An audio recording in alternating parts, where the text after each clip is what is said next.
আমি শুভাশিস সংবাদ সোচ্চারে এই মুহূর্তে আপনাদের স্বাগত।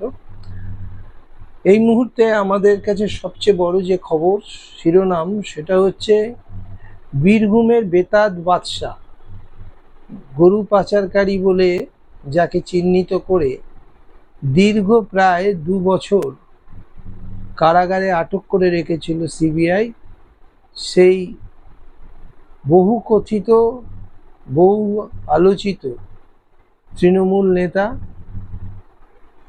অনুব্রত মণ্ডল এবং তার কন্যা সুকন্যা দুজনেই জামিন পেয়ে বেকসুর তারা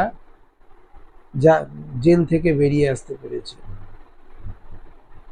এটা এমন নয় যে এই জামিন পাওয়ার অর্থ তারা সমস্ত রকম অভিযোগ থেকে মুক্তি পেয়ে গেছে।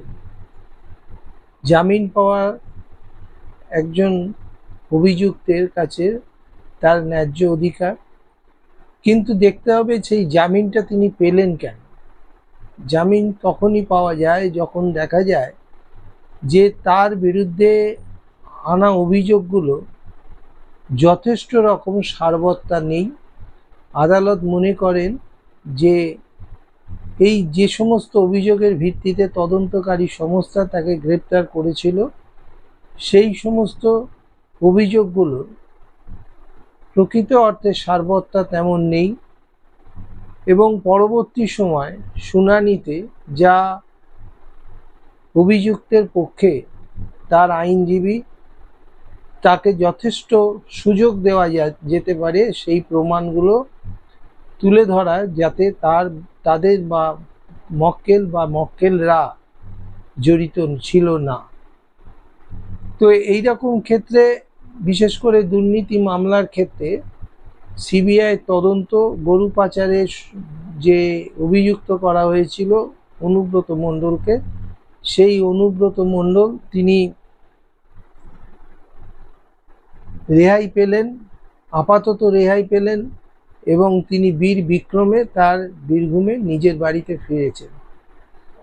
প্রশ্ন আমাদের এই জায়গায় যে প্রতিটি মামলার ক্ষেত্রে দেখা যাচ্ছে যে এই রাজ্যে যে কটা মামলা সিবিআইয়ের হাতে অতীতে গেছে এবং বর্তমানে যে মামলাগুলো সিবিআইয়ের হাতে আছে সেই সব মামলাগুলোর পরিণতিটা কি। প্রতিটি ক্ষেত্রে আমরা যদি অতীতে তাপসী মালিকের খুন, ধর্ষণ, হত্যাকাণ্ড দেখি, আমরা যদি অতীতের নেতাই গণহত্যার কাণ্ডে সিবিআই এনকোয়ারি দেখি, আমরা যদি অতীতের নন্দীগ্রাম গণহত্যায় সিবিআই এনকোয়ারির ঘটনা দেখি, ছোট আঙারিয়া গণহত্যায় সিবিআইয়ের ভূমিকা দেখি, সর্বত্রই সিবিআই কিন্তু চরম ব্যর্থ। তদন্ত করে প্রকৃত দোষীদের খুঁজে বার করে তাদের শাস্তি বিধানের ক্ষেত্রে সিবিআই কিন্তু চরম ব্যর্থতা দেখিয়ে এসছে। এখন সেই সিবিআইয়ের হাতে এরকম একটি চরম ব্যর্থ, অসফল, কি বলবো, একটা অপদার্থ শীর্ষ গোয়েন্দা সংস্থায় যারা চাকরি করছেন, যে সমস্ত অত্যন্ত দক্ষ অফিসার বলে যাদের বলা হয়, দিনের পর দিন তাদের অযোগ্যতা প্রকাশ করেছেন। শুধু এ রাজ্যে নয়, এ রাজ্যের বাইরেও বিভিন্ন ক্ষেত্রে, তদন্তের ক্ষেত্রে নিজেদের অযোগ্যতা প্রমাণ করেছেন। সেই রকম একটি সংস্থার হাতে, যাদের হাতে রবীন্দ্রনাথের নোবেল চুরির ভার তুলে দেওয়া হয়েছিল, তদন্তের ভার, সেখানেও তারা ব্যাপকভাবে ব্যর্থ হয়েছেন। সেই সিবিআইয়ের হাতে এবারে আরজিকর তিলোত্তমা খুন ও ধর্ষণের তদন্তভার পড়েছে, যে আরজিকর নিয়ে সারা ভারত রাজ্য তথা সারা ভারতবর্ষ এবং বিশ্বের মাঝে প্রচুর আলোড়ন সৃষ্টি হয়েছে। এখনো তার রেস চলছে, বিভিন্ন জায়গায় মানুষ এখনো মাঝে সাঝে অবরোধ তৈরি করছেন, রাতজাগো করছেন, ভোরজাগো করছেন, এবং সার্বিকভাবে দেখতে গেলে বলতে দ্বিধা নেই, সেটা হচ্ছে পশ্চিমবাংলার রাজনীতিতে নাগরিক সমাজের এত বড় একটা মুভমেন্ট রাত জাগো কর্মসূচির মধ্যে দিয়ে সচরাচর পশ্চিমবাংলায় এর আগে কখনো দেখা যায়নি কোনো আন্দোলনকে ঘিরে। আমরা নন্দীগ্রামের সময় নাগরিক সমাজকে রাস্তায় নামতে দেখেছি, সিঙ্গুরের ঘটনার সময় আমরা দেখেছি নাগরিক সমাজকে রাস্তায় নামতে, বিভিন্ন ঘটনায় নাগরিক সমাজকে বিভিন্ন রকম প্রতিক্রিয়া ব্যক্ত করতে দেখা গেছে। কিন্তু এই রকম ভাবে যে একটা প্রায় 40-50 লক্ষ মানুষের বিভিন্ন জায়গায় জমায়েত, সেই জমায়েত থেকে একটা স্লোগান উই ওয়ান্ট জাস্টিস, এটা কিন্তু সহজে আমাদের চোখে অতীতে কখনো পড়েনি, ভবিষ্যতেও পড়বে বলে আমাদের মনে হয় না। মানুষের এই জাগরণ, এটাকে প্রকৃত অর্থেই একটা রেনেসাঁ বলা যেতেই পারে।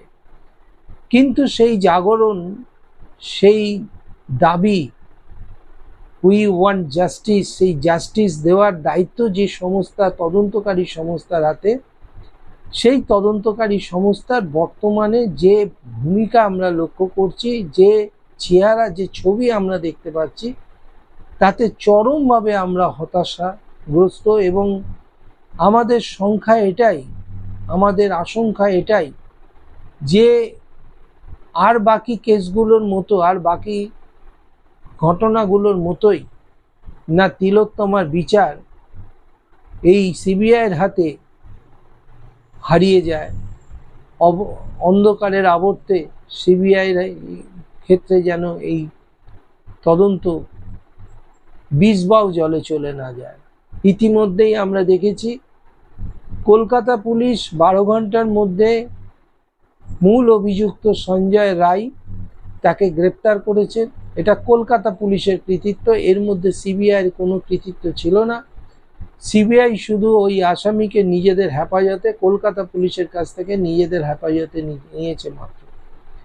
বাকি দুটো অ্যারেস্ট যেটা সিবিআই দেখিয়েছে সেটা একটা টালা থানার ওসি এবং দুর্নীতির দায়ে প্রায় প্রথমেই গ্রেপ্তার হওয়া আরজি করের প্রাক্তন সুপার সন্দীপ ঘোষ, এই দুজনকে মাত্র তারা গ্রেপ্তার দেখিয়েছে, এবং সেটাও হচ্ছে তথ্য প্রমাণ লোপাটের অভিযোগে অভিযুক্ত করে।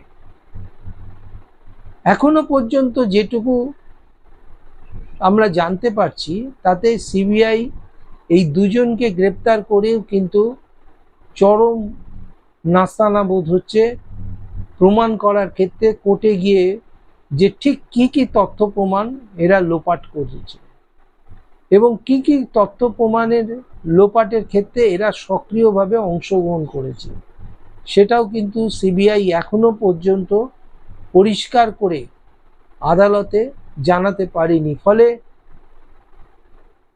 খুব যদি অস্বাভাবিক কিছু না ঘটে তাহলে আগামী কয়েক সপ্তাহের মধ্যেই, কয়েক সপ্তাহ হয়তো লাগবে না, কয়েক দিনের মধ্যেই টালা থানার ওসি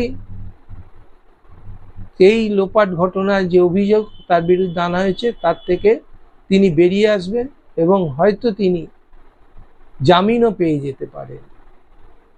এখন মূল প্রশ্ন হচ্ছে, এই যে সিবিআই বিভিন্ন সময় বিভিন্ন লোককে গ্রেপ্তার করছে, এবং আমরা যখন লক্ষ্য করি যখন পার্থ চট্টোপাধ্যায় গ্রেপ্তার হয়েছিলেন শিক্ষা দুর্নীতির কারণে, মানিক ভট্টাচার্য যখন শিক্ষা দুর্নীতির কারণে গ্রেপ্তার হয়েছেন, এই অনুব্রত মণ্ডল যখন গরু পাচার কাণ্ডে গ্রেপ্তার হয়েছিলেন, তখন তাদের বিষয়ে বিভিন্ন মিডিয়া নানান গল্প বাজারে রচনা করে থাকেন, নানান গল্প। কারোর কয়েকশো বাড়ি আছে বেনামে নামে বিভিন্ন জায়গায়, প্রচুর টাকা নাকি তাদের ব্যাংক অ্যাকাউন্টে পাওয়া গেছে, কেউ আবার বলছেন বহু মহিলার সাথে তাদের সম্পর্ক, নানান রকম কেচ্ছা, নানান রকম অপপ্রচার প্রচার, এই সমস্ত আমরা বিভিন্ন মিডিয়াতে দেখেছি। ফলে মানুষের মধ্যে একটা এই সমস্ত ব্যক্তিদের বিরুদ্ধে যারা আজকে সেই আদালতের রায়ে জামিন পেয়ে যাচ্ছেন একটার পর একটা কেসে, আপনারা জানেন কিছুদিন আগে শিক্ষা দুর্নীতির মাস্টার মাইন্ড যাকে বলা হয়েছিল সেই মানিক ভট্টাচার্য, তিনিও জামিন পেয়েছেন, এবং অনুব্রত মণ্ডলের জামিন এরা যখন গ্রেপ্তার হয়েছিল তখন মানুষের মধ্যে এমন একটা ধারণা প্রকট করে দেওয়া হয়েছিল যে এরা হচ্ছে দুর্নীতির মাস্টার মাইন্ড। মানে এদের বিরুদ্ধে জনরোষকে এমন জায়গায় পৌঁছে দিয়েছিল যে সেই সময় কেউ জুতো ছুঁড়ে মেরেছেন, কেউ অভিযুক্তের গায়ে থুতু ছিটিয়েছেন, কেউ অভিযুক্তকে চর মেরেছেন, থাপ্পড় মেরেছেন, এবং নানান রকম স্লোগান পুরো আদালত চত্বরে মুখরিত করে দিচ্ছে।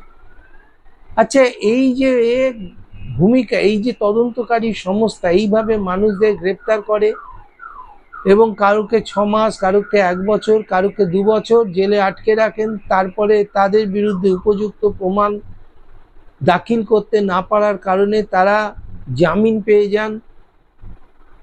এই যে সময়টা তাদেরকে জেল সমস্ত কিছুর মধ্যে থাকতে হয়, এটা তো একটা সামাজিকভাবে তাদের ওপর একটা নির্যাতন, সামাজিক লাঞ্ছনা।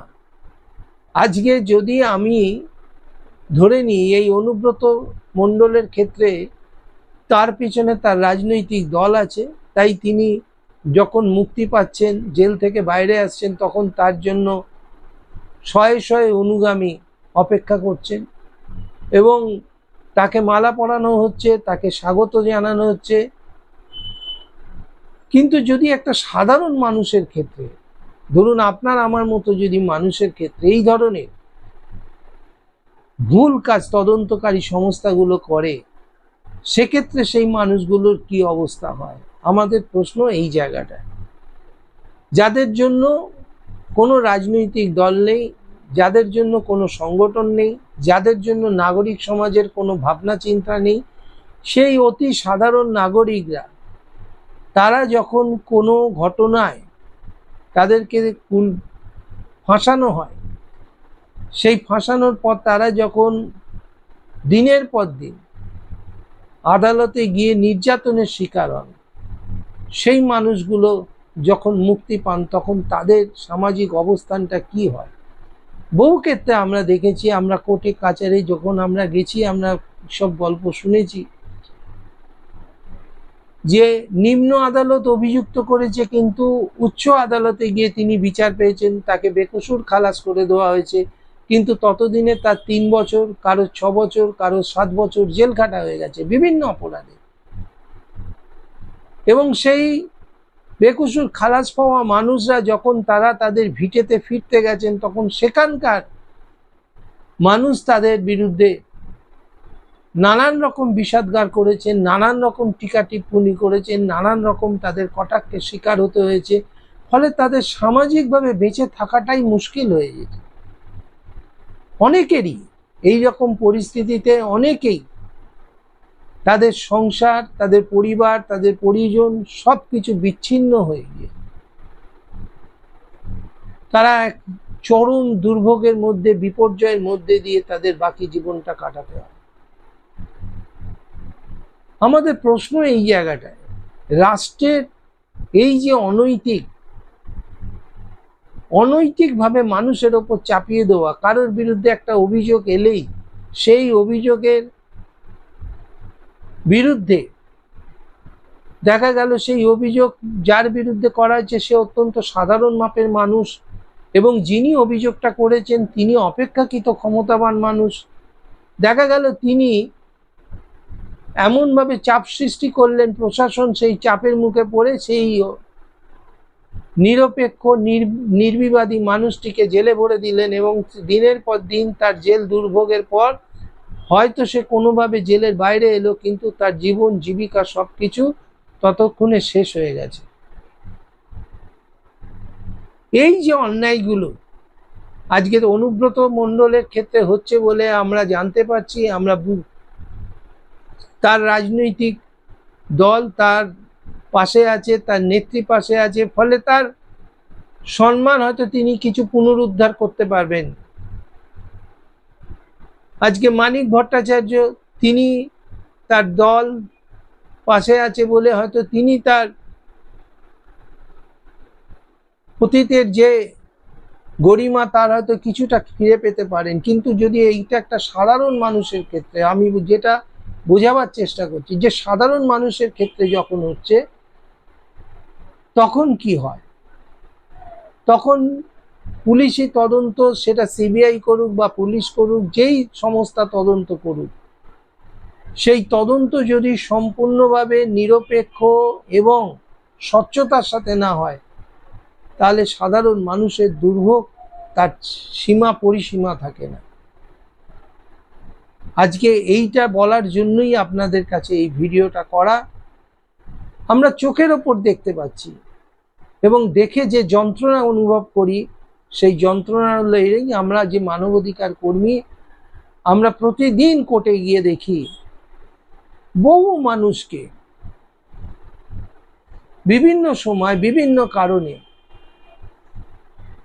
আইনগতভাবে হেনস্থার শিকার হতে হচ্ছে, পুলিশের হেনস্থার শিকার হতে হচ্ছে, আদালতে বিচার পেতে গিয়ে হেনস্থার শিকার হতে হচ্ছে, এবং সেই প্রচুর হেনস্থা কাটিয়েও অনেক লোক, অনেক মানুষ যখন তারা নির্দোষ হচ্ছেন, দোষমুক্ত হচ্ছেন, তারপরেও তাদের সামাজিকভাবে বেঁচে থাকাটা অসহনীয় হয়ে উঠছে। এরকম ভুরি ভুরি উদাহরণ কিন্তু কলকাতার এবং কলকাতার জেলা ভিত্তিক যে সমস্ত নিম্ন আদালত আছে সেখানে ঘুরলে বোঝা যাবে। তাই আমাদের ভাবতে হবে যে এই যে রাষ্ট্রীয় যে তদন্তকারী সংস্থাগুলো, তাদের অবস্থানটা সম্পর্কে আমাদের ভাবতে হবে, যেখানে মানুষের গণতান্ত্রিক অধিকার, মৌলিক অধিকার, সমস্ত কিছু এক লহমায় কেড়ে নিতে পারে যদি দেখা যায় যে অভিযুক্তের বিরুদ্ধে অভিযোগকারী একটু ক্ষমতাবান, প্রভাবশালী। আমরা উদাহরণ দিয়ে দেখাতে পারি। এমন একটি ঘটনা আমাদের ক্ষেত্রে, আমার নিজের ক্ষেত্রে ঘটেছে, যে একটি চুরির বিষয়বস্তু, আমরা থানায় এফআইআর করেছি অভিযুক্তের বিরুদ্ধে। সেই এফআইআর এর এগেনস্টে কেস স্টার্ট করতে পুলিশে 1 মাস সময় নিয়েছে। ফেব্রুয়ারি মাসের 26 তারিখে এফআইআর হয়েছে, 2024-এর 26 তারিখে, ফেব্রুয়ারি মাসের 26 তারিখে এফআইআর হয়েছে, কিন্তু কেস স্টার্ট হয়েছে 2024-এর মার্চ মাসের 28 তারিখে। প্রায় 1 মাস পর একটা চুরির মামলার, চুরির অভিযোগের বিরুদ্ধে একটা কেস স্টার্ট হলো। তারপরে আমরা কি দেখলাম, যার বিরুদ্ধে অভিযোগ, যে ব্যক্তিদের বিরুদ্ধে অভিযোগ, যেহেতু তাদের পিছনে শাসক দলের মদত ছিল, রাজনৈতিক মদত ছিল, পুলিশ তার তদন্ত করলো অভিযুক্তদের বাঁচিয়ে। ঘটনাস্থলে, যে ঘটনাস্থলে চুরির ঘটনা ঘটেছিল, আমাদের অভিযোগ লিপিবদ্ধ হওয়ার পর, কেস স্টার্ট হয়ে যাওয়ার পর, এফআইআর হয়ে যাওয়ার পরেও পুলিশ সেখানে দেরিতে পৌঁছলো, ইচ্ছাকৃতভাবে দেরিতে পৌঁছলো। ততক্ষণে যা কিছু লোপাট করার ছিল, তথ্য প্রমাণ সব লোপাট হয়ে গেল। চোখের ওপর আমরা দাঁড়িয়ে দেখলাম সমস্ত কিছু লোপাট হয়ে গেল।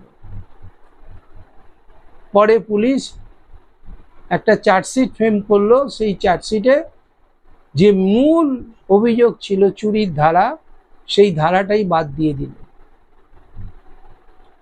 এবং যাদের বিরুদ্ধে অ্যান্টিক চুরির একটা অভিযোগ ছিল, সেই অ্যান্টিক চুরির অভিযোগটাকে পর্যন্ত কোনো রকম ভাবে গুরুত্ব না দিয়ে, পাত্তা না দিয়ে, তদন্ত না করে ক্লিন চিট দিয়ে দিল। ফলে অভিযুক্তরা অনায়াসেই কোর্ট থেকে তারা জামিন পেয়ে গেল। তো এইরকম তো তদন্তকারী সংস্থাগুলোর ভূমিকা। আমি তো ছোট একটা ঘটনা বললাম, একটা চুরির ঘটনা দিয়ে বললাম। এরকম তো ধরুন খুনের ক্ষেত্রে হচ্ছে, এরকম তো ধরুন ধর্ষণের ক্ষেত্রে হচ্ছেন। আপনি নির্বিবাদী মানুষ, আপনি ভালো আয় করেন, আপনি খুব সুখে আছেন, আপনার প্রতিবেশীর কারোর মনে হলো, আপনাকে দেখে হিংসা হলো, সে একটু প্রভাবশালী রাজনীতিক ব্যক্তিত্ব, আপনাকে হিংসা করে এবং সেই হিংসার থেকে আপনার বিরুদ্ধে একটা ষড়যন্ত্র তৈরি করে আপনাকে ফাঁসানো হলো, সেখানে পুলিশের ভূমিকাও পর্যন্ত আপনার বিরুদ্ধে গেল, আপনার তখন কি দুর্দশা হবে? সবাই তো অনুব্রত মণ্ডল হয়ে জন্মায় না পৃথিবীতে, সবাই তো মানিক ভট্টাচার্য হয়ে পৃথিবীতে দুর্নীতি করে না, মানে আসে না। তাহলে যে সমস্ত সাধারণ মানুষগুলোকে বিভিন্ন অভিযোগে, বিভিন্ন কারণে পুলিশ গ্রেপ্তার করে, জেলে ভরে, দিনের পর দিন রিমান্ডে নেয়, দিনের পর দিন তাদের বন্দি দশার মধ্যে কাটাতে হয়, তারপর তারা একসময় বিচার পেলে বেকসুর হয়, বিচার না পেলে জেলেই পচে মরে, সেই সব মানুষদের কথা কি ভাবে? খুব স্বাভাবিকভাবেই আজকে আরজিকর কাণ্ডে সিবিআই এর হাতে যে তদন্তভার গেছে, আমাদের আশঙ্কা ঠিক এই জায়গাটাতে। আদৌ বিচার পাবে তো? যারা বিচার চাই বলে এতদিন গলা ফাটিয়েছেন, একটাই অনুরোধ তাদের কাছে করব যে এখন থেকে আর কোথাও বিচার চাওয়ার জন্য যাওয়ার দরকার নেই। নবান্ন বিচার দেবে না, তাদের সেই ক্ষমতা নেই। লালবাজার বিচার দেবে না, তাদের সেই ক্ষমতা নেই। এখন একটাই বিচার চাওয়ার জায়গা, সেটা হচ্ছে সিজিও কমপ্লেক্স, যেখানে বলতে হবে সিবিআইকে নির্দিষ্ট দিনের মধ্যে সমস্ত তথ্য প্রমাণ সহ দোষীদের যদি গ্রেপ্তার করে তাদের জেল না হয়, যদি আটকে রাখা না যায়, তাহলে সিবিআই এর কোনো অফিসারকে সুস্থভাবে বাড়ি ফিরতে দেওয়া হবে না, তাদেরকে আটকে রাখা হবে তাদের অফিসের মধ্যে।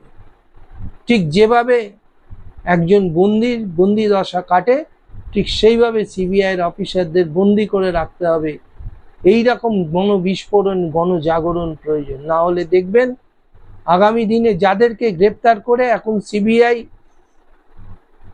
একটা নিজেদের পিঠ বাঁচাবার চেষ্টা করছে, মান সম্মান বাঁচাবার চেষ্টা করছে, এই সবাই বেকসুর জামিন পেয়ে আগামী দিনে ঘুরে বেড়াবেন, আর প্রকৃত অপরাধী যারা তারা কিন্তু বাইরেই থেকে যাবেন।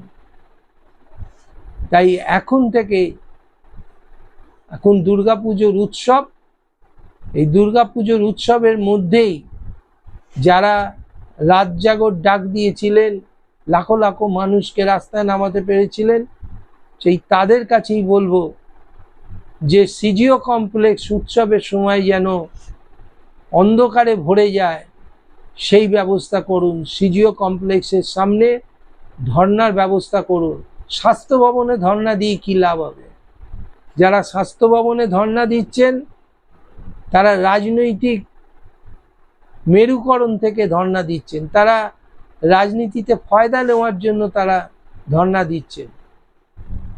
ধর্না দিন সিজিও কমপ্লেক্সের সামনে, যে সিজিও কমপ্লেক্সে তদন্ত যদি সঠিক না হয় এবং তথ্য প্রমাণ বলে যে সময় লোপাটের কথা বলে যাদেরকে গ্রেপ্তার করা হচ্ছে তাদের যদি বেল পেয়ে যায়, তাহলে আগামী দিনে কিন্তু এই তিলোত্তমা খুন ও ধর্ষণের সমস্ত কিছু বিষবাও জলে চলে যাবে।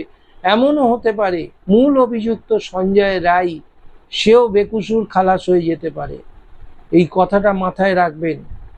আবেগ দিয়ে কিন্তু কোর্ট চলবে না, ইমোশন দিয়ে কোর্ট চলে না। কোর্ট কাগজপত্রের ওপর চলে, আদালত কাগজপত্রের ওপর চলে, সেইটা মাথায় রাখতে হবে। সেইটা না যতক্ষণ হচ্ছে ততক্ষণ কিন্তু প্রকৃত বিচার পাওয়া খুবই মুশকিল। আজকে এইটুকু বললাম। নমস্কার, সব ভালো থাকবেন।